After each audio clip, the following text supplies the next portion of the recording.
To design my magazine cover, I chose to use typical magazine conventions. For my masthead's location, I chose to put it in the top third, and the name Wander I picked because it talks to the social group which I'm trying to attract, which is people who are interested in traveling, which is my magazine's overall theme.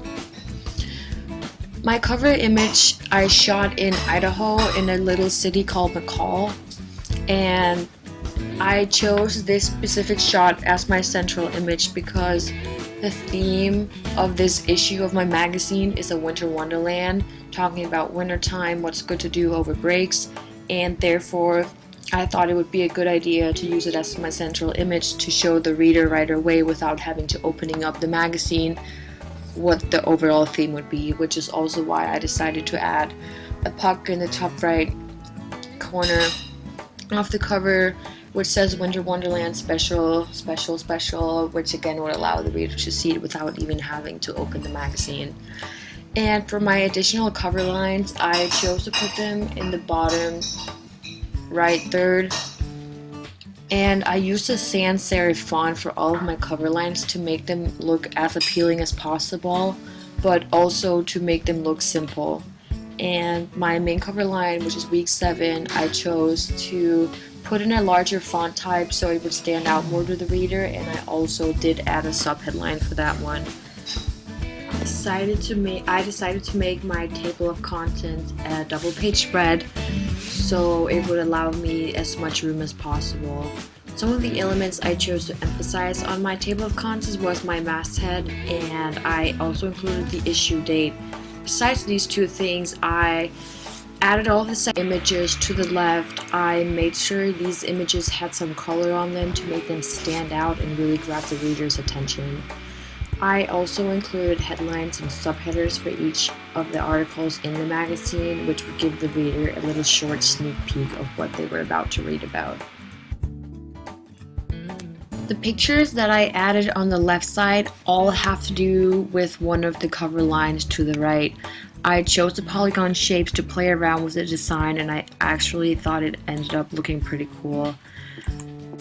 To grab the reader's attention, I tried playing around with colors, which is also why I tried picking my secondary images in some bright colors.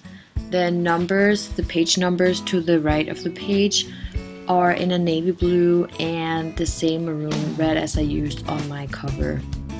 The reason why I decided to alternate between the red and blue was first of all to make it stand out more, but also the cover lines that are marked with the red numbers are the cover lines that are marked in the same red color on the cover, so they're easy for the reader to pick out and find between all of them.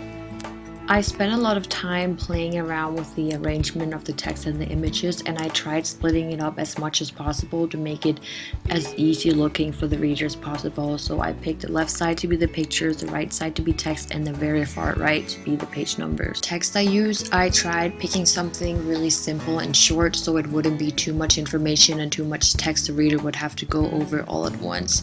And I did try playing around with some puns, as in tradition and cool events. I italicized cool as in having two meanings, as in a cold and a cool thing. To create the layout of my double page spread, I used grids in InDesign, which helped me make sure my alignment was correct and consistent throughout the article. I used to entice the reader includes the headline, which is week 7, my byline, which is my author's name, the deck, and I also included a drop cap in the beginning of the article to make it stand out more and be more appealing to the reader. Included a folio including the page number and the masthead, the name of the masthead. I had a main image, which is a girl in the middle jumping out of the article. I had some secondary images. I added photo captions to these secondary images. And I also added pull quotes to draw attention to specific portions of the article.